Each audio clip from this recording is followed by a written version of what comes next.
If you think Payday Super is only changing when you pay super, you're missing one of the most important parts of the new laws. That's because the ATO is also changing what you pay super on. And the reason you need to know this is that the ATO is cranking up its penalties on incorrect super payments. So make sure you keep watching. What you need to know is that the gold standard for calculating super for decades, ordinary time earnings, is being assigned to the history books as of 30th of June 2026. On 1 July, it'll be replaced by a broader, stricter standard called qualifying earnings, which is going to be the new base for calculating your staff's super payments. So in this video, we'll take a look at what's changing and what's staying the same, and how you can use Xero Payroll to help ensure you get your calculations right every payday. We've actually partnered with Xero for today's video, and I'm happy to let you know that we've secured a discount of 90% off Xero for your first 6 months if you sign up through the link we've provided in the description below.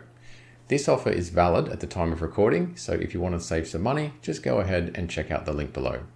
So first of all, why the name change? Well, for years, we've used ordinary time earnings, or OTE, to calculate the super guarantee we pay to our employees, which is currently 12%. But OTE has always had grey areas, which has resulted in employees being underpaid their super entitlements. In fact, it's been estimated that Australian workers lose about $5 billion of super every year because of this problem. That's about $1,800 per person. To fix this, the government has introduced qualifying earnings, which is designed to be a more inclusive and standardized version of OTE. It removes the guesswork by explicitly grouping together everything that qualifies for super in one clear definition. While that might sound like a big, scary change for employers to adapt to, it's actually not that bad. For the most part, OTE and QE are virtually identical, so you don't need to panic. And if you actually want to see a side-by-side comparison of the two standards, go to ato.gov.au, search for qualifying earnings, and find your way to this page. As you scroll down, you can see lots of different pay items and whether they're included as OTE and QE. It's a long list though, so to save you a bit of time, I've identified 2 key payroll items that the ATO is focusing on in order to fix the $5 billion underpaid super problem. And they are commissions and bonuses and overtime. Let's start with commissions and bonuses.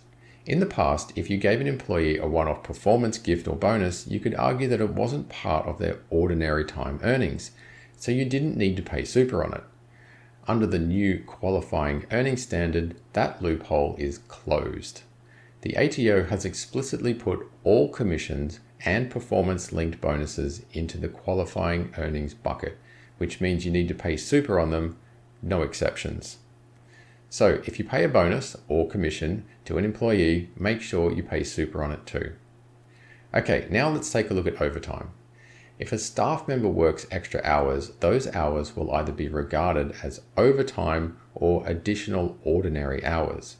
Now, overtime is not included in OTE and is also not included in QE, while additional ordinary hours are included in OTE and are also included in QE.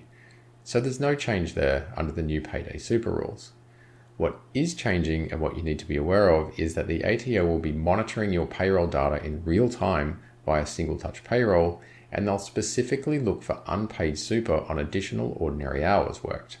What this means for you as an employer is that you need to make sure your payroll software correctly classifies whether extra hours worked are overtime or additional ordinary hours.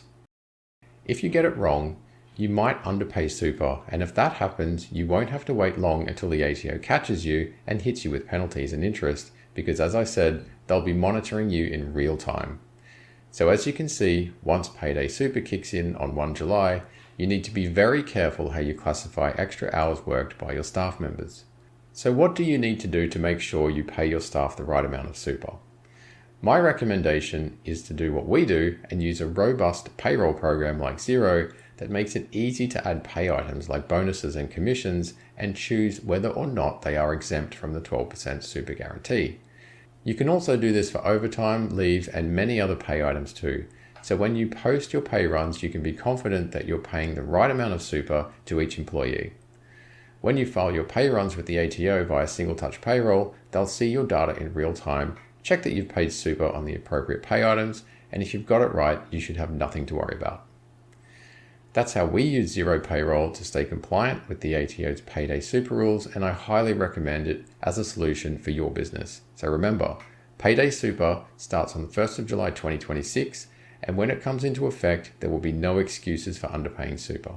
If you want to give Xero a go, click through the link we've provided in the description below and take advantage of our special offer of 90% off for your first 6 months. So that's it for this video. I hope it helps you get ready for Payday Super, and I'll see you in the next one.